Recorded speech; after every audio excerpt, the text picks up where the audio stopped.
Assalamu alaikum wa rahmatullahi wa barakatuh. You're here with your brother Muhammad Tawheed here at Guidance Avenue, and I am joined today with Sebastian and Muhammad. And I'm going to leave you to it, guys. Sure. So the question that I was talking with my friends earlier, unlike the Bible, which has got a lot of different versions to it, the Quran has always had the same text throughout history. So we also, along with that, bear in mind we were talking about if you follow, let's say, 90% of the teachings but you don't follow 10%, does that qualify you to be good in the eyes of God? So we were asking the question, every single person on the planet has a different language, because even though you can write something in the same script, there's 7 billion different interpretations of a language. So if I say the word water, for example, to you, it might mean completely different things to you. Let's say if you had a terrible accident in water, it means a different thing to you as it does to me. And every single word can be like that in a language. So how is it possible to follow the exact teachings of the Quran if every single person has a slightly different interpretation of it? And that means that every single person has a slightly different interpretation of their belief. Thank you very much. It's a brilliant question. It's actually a question that a lot of scholars in many different fields have actually grappled with. But the good thing about the Quran is that it actually gives us an instruction manual on how to deal with this issue. So it says in chapter 3, verse number 7, هو الذي أنزل عليه الكتاب منه آيات محكمات هن أم الكتاب. That he is the one who sent down the book with basically verses in it that are foundational verses, and these are the mother of the book, or the foundational verses of the book. وأخر متشابهات, and other verses which are ambiguous. فأما الذين في قلوبهم زيغ فيتبعون ما تشابه منه ابتغاء الفتنة وابتغاء تأويله وما يعلم تأويله إلا الله. Basically, it says that those who want to follow their own desire or the kind of corruptive elements or try and create some kind of confusion, they all follow the ambiguous verses and make them as kind of foundational. So because they are open to interpretation, so it's clear that you can have more than one interpretation. These individuals will try and use those verses as if they are foundational verses. So let's give you some live examples, right? In the history of Islam, there has never been a controversy surrounding the fact that God is one, for example. There's never been a theological controversy surrounding that. In the Quran, it's very clear, قُلْ هُوَ اللَّهُ أَحَدٌ, say He's God, the one and only. So there's never been a Muslim who has ever claimed to be a Muslim that has said that the Quran is anything that God is anything but one God. Same in chapter 48, in the final verse of that chapter, it says Muhammadur Rasulullah, that Prophet Muhammad is the final messenger of Allah. So there's never been a controversy on that. If that makes sense. So in a nutshell, how do we kind of navigate from interpretation and that which is clear is we look at the foundational verses of the scripture, and we basically try and make a theology out of that. Those ambiguous verses have to fit into the context of the foundational verses. Yeah. Okay. So it's almost as if there's certain things that you don't need to argue about because they're very clear cut, yes. And that you can look at for instruction on the things that are less clear. Exactly. Right. That's very interesting. Okay. I can't think of a better answer to that question. That's fantastic. Thank you. Thank you very much. Yeah, Cheers. Well, good. Thanks. Any other questions you have? So what else have we talked about? Okay. So we talked about what was the particular the 41 different theologians. You just speak about what you So we were talking about so after the Prophet there were different theologians throughout Islamic history. Basically, it's not about the Sufi tariqas. Yeah. There's an internal sort of dispute over that. Yeah. So we're essentially talking about people who are not of God, but they obviously they're religious and they've interpreted it. So what I asked was, God is perfect, right? Yeah. And do we believe that human beings are perfect? So we don't believe. Yeah, human not beings necessarily, are right? So we say infallible. The prophets we believe are infallible. Yes. In the sense that they cannot commit major sins, or Yeah. nothing can interrupt the revelation. Right. But they're not perfect in the same But way. other human beings aren't perfect, and that means that logically anything that comes from these human beings also cannot be perfect, including any religious interpretations or arguments, everything from straight theology to jurisprudence. So the question that I have is, when you're not following the hadith or the Quran or any other, or the word of God or a prophet, for example, when it's a theologian, Yes. you are allowed to interpret it. Would that be correct? So you can argue with a theologian, not in the same way that you would argue with the word of the Quran. Yeah, exactly. So a theologian's verdict, so to speak, is not binding on every individual. Right. So you're open to kind of challenge a theologian and ask them why they've come to that conclusion, because they could have very well interpreted the text of the Quran in the incorrect way. So from that perspective, that's where we have discussion. But what from like a layman's perspective, or someone who's new to Islam, really the way this would kind of actualize in reality is you would follow that which you feel is most correct, yeah, and you would not be judged for that which you get wrong, because at the end of the day you have a limited ability to do things in this world. So it's not if you are not able to get the correct interpretation of every single, let's say, jurisprudic situation, it doesn't mean to say that now you're going to be punished for that, because that would be an unfair thing to do. And that's why God there's you could say a maxim in Islam, لا يكلف الله نفسا إلا وسعها, that God does not overburden a soul with more than it can handle. Do you see what I mean? Yeah. But if I were to ask you now, I mean, would you accept? I mean, what's your position on God? Would you accept that there is a God actually that created the universe and is maintaining the universe, or this idea of an entity that's creating and maintaining the universe, fashioning everything that's been created, etc., etc.? I err on the side of there would have to be a creator. Yeah. I wasn't raised like that. It's just Yeah. the kind of conclusion that I reached. I'm not sure whether it would be a guy with a beard in the sky, like a painting. Yeah, of course, I would agree with that. I mean, I don't think it would be a guy. Yeah. I mean, from an Islamic perspective, the Quran says, لا تدركه الأبصار وهو يدرك الأبصار, that vision cannot encapsulate God, and He encapsulates all vision. And it says in chapter 42, verse number 11, that ليس كمثله شيء وهو السميع البصير, that there's nothing like Him at all, and He is the all-seeing, all-hearing. So in other words, any image that we've gotten from, let's say, the Western media or any other media, or any image, generally speaking, that we've got from what constitutes God, would not be a correct image. Anything you can Including imagine. your imagination. Yeah, including your imagination. So you can't actually conceive of what God would physically look like because it's not possible. Exactly. It's not possible to conceive what God looks like, based on those verses in the Quran. لا تدركه الأبصار وهو يدرك الأبصار, that vision cannot encapsulate Him, but He encapsulates all vision. Yeah, and the same thing, ليس كمثله شيء. So our perception of God, or our idea of God, is not a God which has basically been made into a human being or any kind of creation. So this is called anthropomorphism. So we don't believe in anthropomorphized God. We don't believe in a Jesus type God. Yeah. We would say that Jesus Christ is a human being, right? And it's interesting to find that throughout history you'll find that there have been anthropomorphized versions of God, from Hercules to Zeus to Jesus. All of them have something in common. In the case of Hercules and Jesus, is that they were son of God, or they were son of a higher God, and obviously God themselves, in a sense. In the case of Jesus, I mean, once again, they're all anthropomorphized. Or you say that our conception of God is a non-anthropomorphized God, that which cannot reach human being in terms of imagination. And so, from that perspective, we would say that God, you cannot imagine God. Anything you can imagine is not God. Right. You're just incapable of. There's no way you could get round it, or like you're not imagining it right. It would just lack the, if you like, the processing power or the ability to do it in the first place. Exactly. Exactly. So that's one thing. So we can't imagine God. That's one thing. God is all powerful. Our conception of God is as follows: God is an all powerful entity which has created all that exists, continues to maintain it, and creates the human being, allowed him to basically exist. Let me ask you guys a question. Let's open this up a little bit. Let me ask. I was thinking about this. I tried this with a little bit of with some people before, but let me try it again. Yeah. I want you to imagine the following, Sebastian. Okay. Imagine when you go to sleep. Yeah. You wake up in your bed, isn't it? I wake up. I go to sleep. I wake up in my bed where I slept initially. But I want you to imagine the following example. Okay.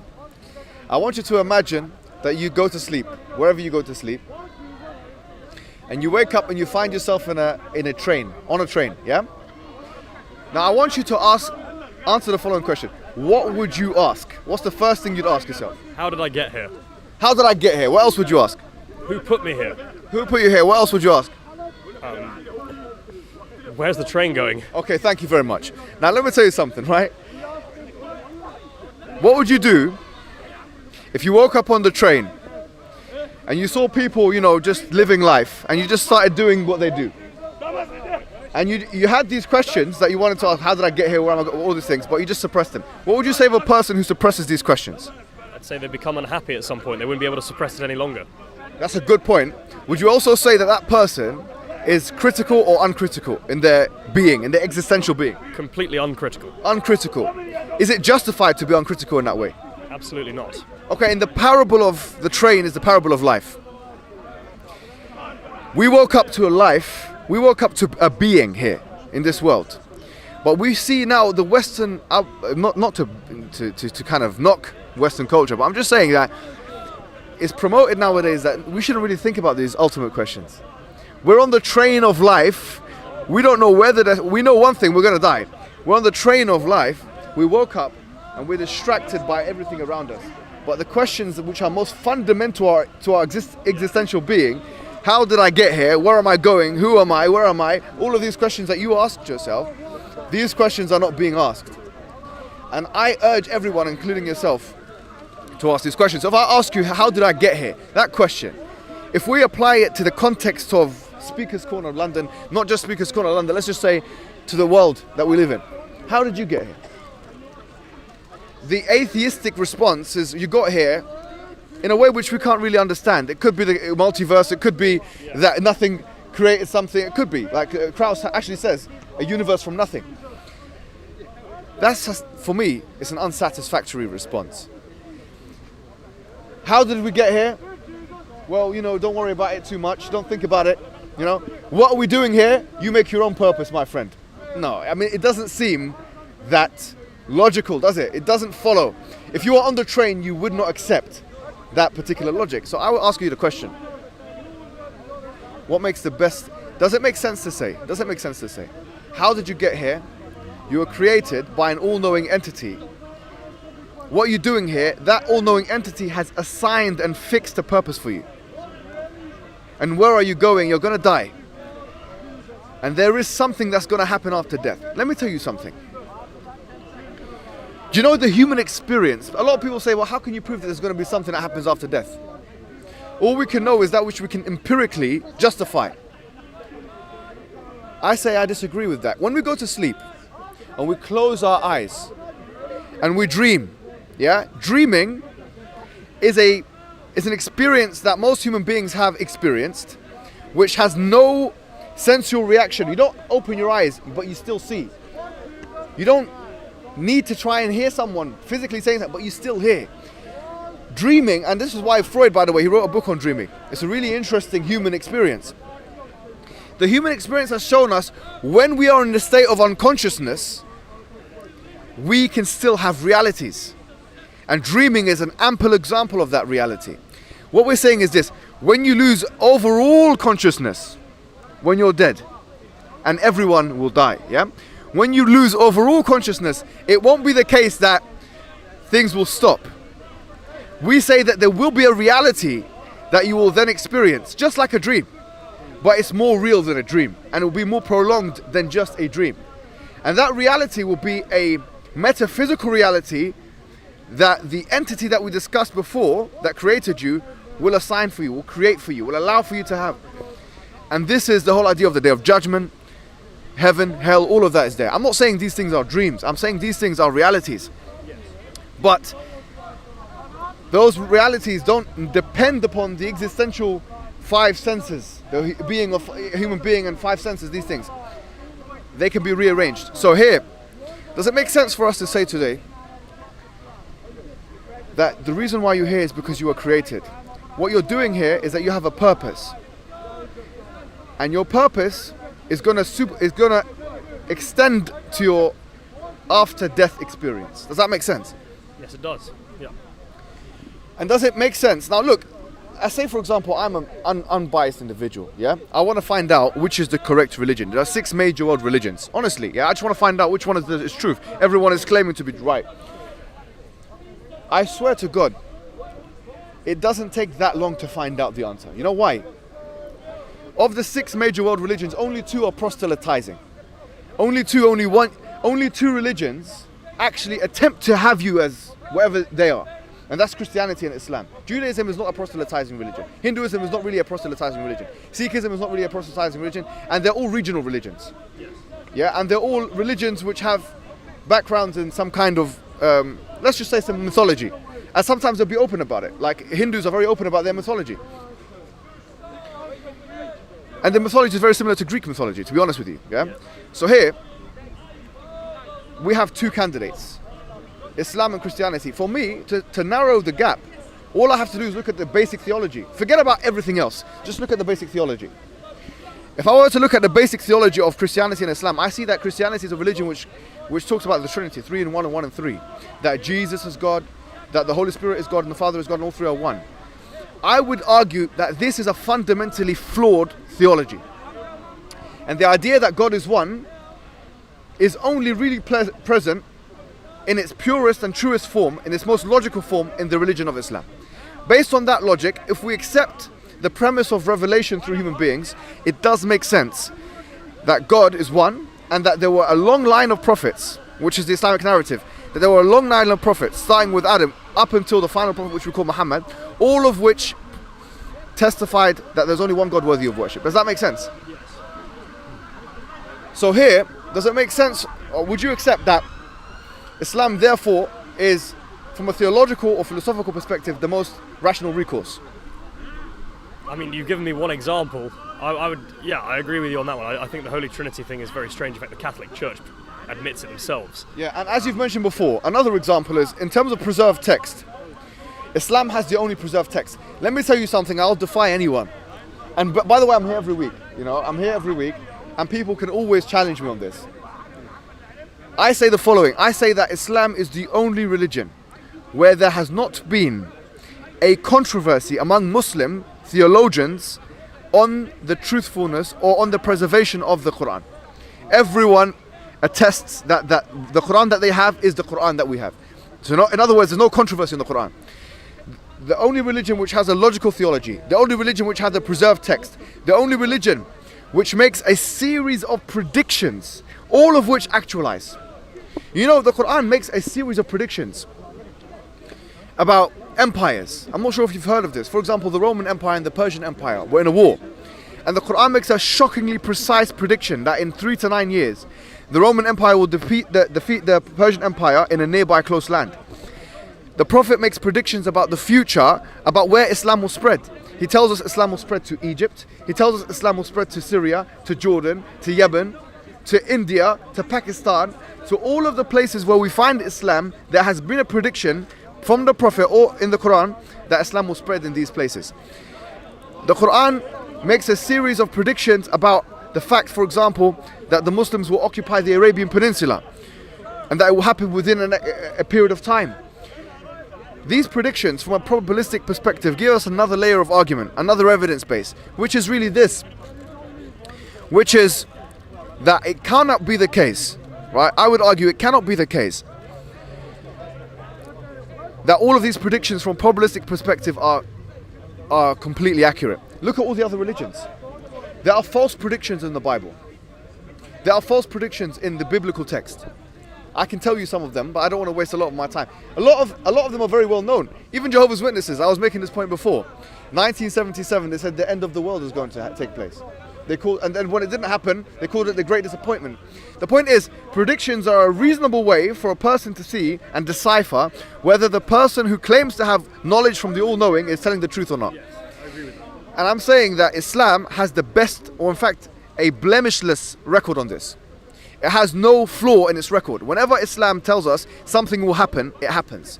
So if that's the case with every worldly situation and scenario, why wouldn't it be the case for something which is metaphysical and extra worldly, if you like, yeah?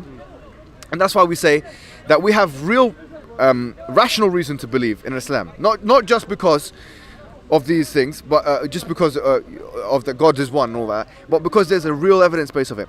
Moreover, Islam, I would argue as well, Islam, it makes challenges to humanity. The Quran says, وَإِن كُنْتُمْ فِي رَيْبٍ مِمَّا نَزَّلْنَا عَلَى عَبْدِنَا فَأْتُوا بِسُورَةٍ مِّن مِثْلِهِ وَادْعُوا شُهَدَاءَكُم مِّن دُونِ اللَّهِ إِن كُنتُمْ صَادِقِينَ. That if you're in any doubt of what we have revealed to our slave, then bring something like it. So this constitutes what is referred to as the inimitability challenge. In other words, the Quran claims to be inimitable, and it claims that no one can produce anything like it. In other words, and this challenge is still open now, and you'll say, and someone, maybe a skeptic will say, well, I see this is quite a subjective challenge. This has clear, quantifiable ways of measuring it. Islam is the only religion. I mean, think about this. If I wanted to make a YouTube video today, yeah? Theoretically. Let's say we make a YouTube video. We make it as clickbait as possible and all that kind of stuff. How many Guidance Avenue or SC Dawah or any channel right now? What kind of views am I going to get? If I'm lucky, 100,000, 150,000, those kind of numbers we're talking about, yeah? And then after about 2-3 years, it will be forgotten. Yeah? Now imagine this. Someone has come with a book, which in the case is the Quran. And here we are in West Europe, Speaker's Corner, 2017, some 1,439 years after this person has come with this book, still talking about this book. That is a powerful thing. Someone will say, well, the same is true with the Bible. The same is true with the Bible, because we would say the Bible, there's parts of it which are in fact revelation. We agree with that premise. Okay, you're right. Yeah, some of it is revelation. Some of it is from God. The same is true with the Bhagavad Gita. Yeah, okay, some of it might be revelation. We're not saying it's all false. There's some bits of it which are true. But it's remained regional. Sikhism remained regional. Islam is the only religion, the Abrahamic religions really, are the only religions which have become international. And Islam is the only religion where I promise you guys, there's no second that goes by in any day where there's someone that's not mentioning the name of Muhammad or Allah. In any part of the world. You know how profound that is? In the Quran it says, وَرَفَعْنَا لَكَ ذِكْرَكَ about Prophet Muhammad. We have raised your status. And you're mentioning. Dhikr means mentioning. In other words, look at this. If I say here and now, and this is a challenge, let me relate it to the people of today, the YouTubers, yeah?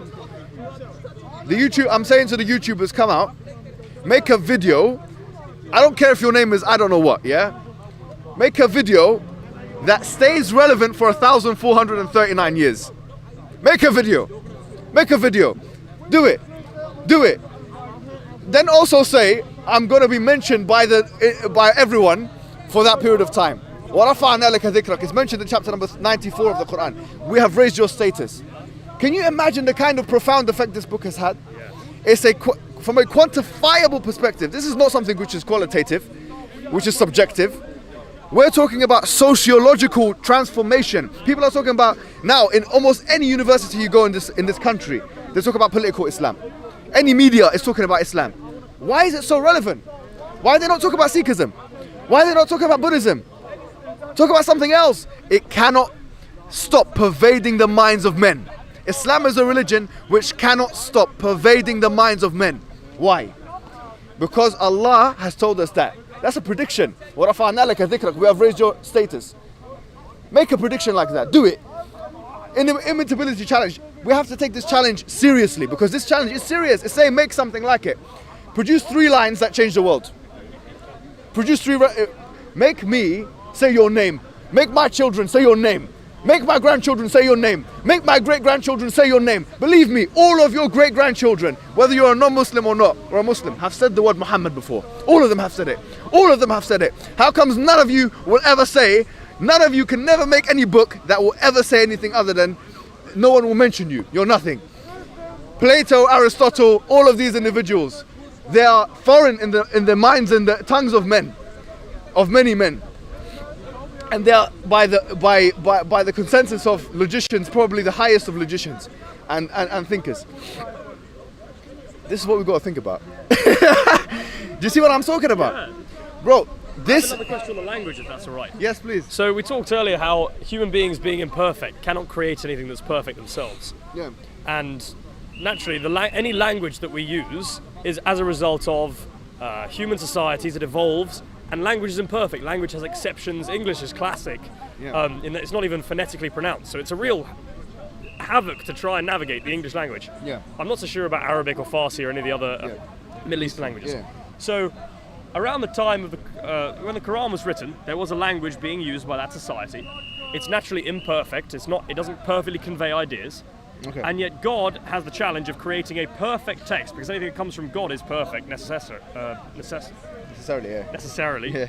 So how is it that God is able to create a perfect text using an imperfect language? How do those two things reconcile? Okay, do you know, this is a really interesting question. And this goes into the field of linguistics, and I swear there's lots of interesting things you can read about this, yeah? And I'll refer you to Noam Chomsky's Universal Grammar, yeah? Because it is an interesting thing. It's such a deep discussion that basically what he says is this.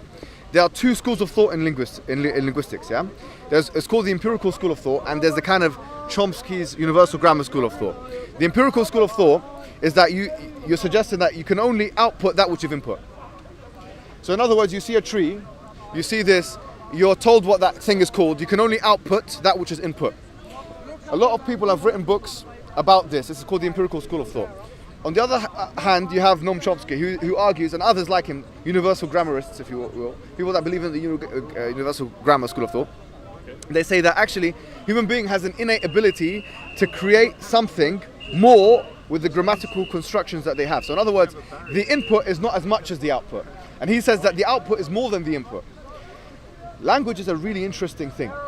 Is a very powerful mechanism by which and through which we communicate with other people. And obviously that's something which is specified to the human being.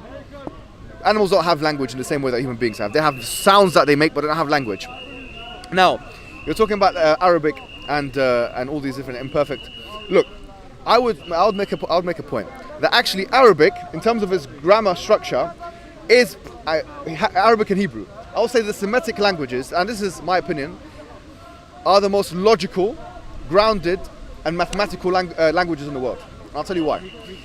If now I say, look, there's a big red bus in English language, I'm saying, look, there's a big red bus.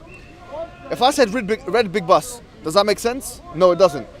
There's a grammatical code, there's an algorithm in English language which makes it necessary for us to say big red bus. Size, color, adjective, or the thing being a noun, the common or proper noun. It has to be like that. Why? It's an arbitrary thing because English language is a result of different languages like Old English, French, when the Normans came in, all these different languages that are pretty much amalgamated into this kind of confusing language, which is now English. We know it, but the truth is its grammatical structures are not perfect and they're not mathematical in the same way as the Semitic languages are, because the Semitic languages have a purer line of transmission, you could say. Really, the linguists say that there is one, what they call it, the mother Semitic language. And from it, you have Syrianic, and you have Hebrew, and you have Aramaic, and you have Arabic. And all of these different things, I thought this guy was talking to me. And all of these different things are Semitic languages. Now you'll find that the Semitic languages have oft been chosen by God to communicate the message of whatever it is he's trying to communicate. There's a real reason for that, because actually it has the purest line to the start of civilization. In terms of language, the first thing we have written down is about 8,000 years old. 8,000 years old, yeah? That's the first thing we have written down. About 8,300, whatever it may be, 400 years old. The first civilization that ever came into existence was about 8,000, 9,000 years old, yeah? The cradle of the earth, as it was called, is about 8,000, 9,000 years old. The oldest civilization is probably the Mesopotamian civilization, followed by the Egyptians, followed by the Indus River civilization, followed by the ancient Greeks, the Minoans and the Mycenaeans, and etc., etc. Yeah, and then you have the Persians coming in, and then all these things afterwards. Why am I telling you this? Because actually, if we assume that the first thing we have in terms of language is about 8,400 years old, and in Mesopotamia they had Semitic language, which was in their case that was Semitic language of some sorts. Yeah, if that's the case, then we know now that this has a closer link to the Islamic and Quranic narrative. The Quran says وَعَلَّمَ آدَمَ الْأَسْمَاءَ كُلَّهَا ثُمَّ عَرَضَهُمْ إِلَى الْمَلَائِكَةِ فَقَالَ أَنْبِئُونِي بِأَسْمَاءِ هَؤُلَاءِ إِن كُنتُمْ صَادِقِينَ. In the Quran, in chapter number 2 of the Quran, the beginning of the chapter, I think verse 23 or something like this, it says that God taught Adam the asma, the nouns. How did he teach them? Through the agents of the angels. Language, therefore, is not something which is imperfect in its essence. It's something which is taught by God to the first human being, and that's Adam. and then it's transmitted. And so we say the purest of languages are those which God has chosen to narrate the Quran. And that's why one of our scholars, Ibn al-Jazari, he says, he calls it afsah al-lughat, is one of the most purest and clearest languages, Arabic, for that reason. Does that make sense? That's a fantastic answer. I had no idea it was that complex and delicate, but that's brilliant. Yeah. All right. So look, now we've talked about why believing in God makes sense. We've talked about why believing in the oneness of God makes sense. We've talked about reasons to believe in revelation. I want to ask you a question, Sebastian. Does it not make sense now at this stage to embrace Islam? That's a huge question. I'll tell you something. What happens when you embrace Islam is you're literally just saying two things. What happens when people come into Islam, and they come almost every week now into Islam, they say, yeah, let me just, I'll tell you about this. And what happens is that they say that God is one. They admit that God is worthy of worship. When we say worship, we're saying that in terms of ultimate authority, that goes to God. Ultimate authority should go to God. Yeah? Rousseau said, man is born free but everywhere in chains. We're saying the way to undo the chains, the shackles of civilization, and to free yourself and liberate yourself is to free yourself from the authority of man or the creation and put yourself into the authority of the Creator. So we say that when the two things you've got to admit is that God is worthy of worship and that Prophet Muhammad is his final messenger. That there were a long line of messengers, Adam, Moses, Jesus, all of these individuals were human beings. And that those human beings were given a message, and that message was the same thing I'm telling you now. They had to transmit it to their communities, and they had evidences to show why their message is true. At the end of it, people would accept or reject. So my question to you is, does that sound reasonable? It does indeed. It does. I can't say it doesn't. Yes. Yeah. So I would say that what you do is you say two short phrases in Arabic. This will initiate you into becoming a Muslim. There's no baptism required, don't worry about this. Yeah. Although if you do want to have a shower when you go home, it's recommended. Can you tell me what happens if you decide not to become a Muslim in a year or so? Yes, in the Quran. Yes, I will. Sorry, I should have told him that. Yes. In the Quran, in chapter 2, verse 256, it says, لا إكراه في الدين قد تبين الرشد من الغي فما يكفر بالطاغوت ويؤمن بالله فقد استمسك بالعروة الوثقى لا انفصام لها. It says that there's no compulsion in religion, that the truth is made clear from falsehood.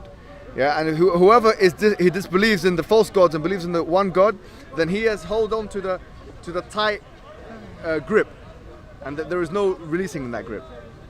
So that's what the Quran says about. So if he moves to Iran or Iran is not a Muslim country, my friend. In a year or so, and then stands in their speaker's corner and says, "I don't want to be a Muslim anymore." Can you explain what might happen? Nothing will happen. I should say that half my family lives in Iran, and they're all pretty much atheists. So there you have it. Your conception that they all hang each other from cranes because they have nothing better to do is quite false, to be honest. Thank you. Thank you. Whoa, so he knows. In the Tehran speaker's corner and explain why they're atheist and. Yes, Iran has bear in mind that it's Shia, it does have a large Christian population. You're talking about the bastion of civilization as well. So look, don't get me wrong, I also don't, you don't try and put me in a box. On the one hand, I don't agree with the media narrative. On the other hand, I don't agree with everything that anyone else says. But there is a balance, and Fair enough. It's your choice. Just for example, I just have to put this out there. I have a cousin. She goes nightclubbing in Iran. She's also doing a veterinary degree. They have access to. Yes. They have access to beer if they want to use it. Not that they would. Yeah. It's not as savage as everyone makes out. This is a good point, because actually in countries like Iran, a lot of people don't know this. Well, in countries like Iran, there are two kinds of, I would say, to oversimplify it, there are people who are completely not religious there. They don't actually live a religious lifestyle whatsoever, and they're allowed to exist. It's not like they're all, like you said, hanging from cranes. Yeah. Anyways. They're allowed to exist. Yeah, they're allowed. Well, they're not killed, are they? Can I say my interpretation? So we spoke earlier. We just said that there being no compulsion in religion. If a religion exists there to test your virtues and your faith, then obviously if you make someone follow the rules of any particular thing, then you are not testing whether they're a virtuous person. In fact, what you're doing is, if you say I'm going to punish you if you don't follow my rules, then the only reason they're following their rules is for pure self-interest, which is the exact opposite of some of the virtues that religion teaches. So any religion, any at all, necessarily must say that that there is choice. Anything. Yes, I really like that answer. And do you know what I want to say in addition to that? is that this point is a really interesting theological point. We say that the best reason to worship God is because that is the most appropriate thing to do. There's a beautiful verse in the Quran in chapter 76 verse 1 where it says about the insan, the human being, لم يكن شيء مذكورا. Yeah, he was not something which was mentioned. The point being is that whether human being is there or not, God still deserves praise. And that's why in the very first chapter, in the very first verse in the Quran, it says, Alhamdulillahi Rabbil Alameen. Praise be to God, Lord of the worlds. And that's not connected to anything or anyone. In other words, no human being needs to praise God in order for him to have praise belong to him. It's the most appropriate thing. It's the most appropriate thing to describe God in the first place, worthy of praise. Now, going back to what we were saying before, the initiation process is literally 2 statements. That would make you a Muslim. Then after that, you'd learn how to pray. Obviously, the quicker the better. And you don't need to learn every single minute, like little detail about it, but we would support you with that. I'll give you my number afterwards. That sound all right? Yes, of course. So you can follow what I say in Arabic, and then afterwards I'll translate in English. Yeah. Ashhadu. Wait, what is going on? Oh, sorry, I'll say it in English. Is this the conversion process? Yes, yes. I think I'm going to have to spend a lot more time talking because, as I said to you, I need to talk more about it. But that wouldn't be the right thing for me to do at this time. Okay, but good. perhaps after more Speakers Corner sessions.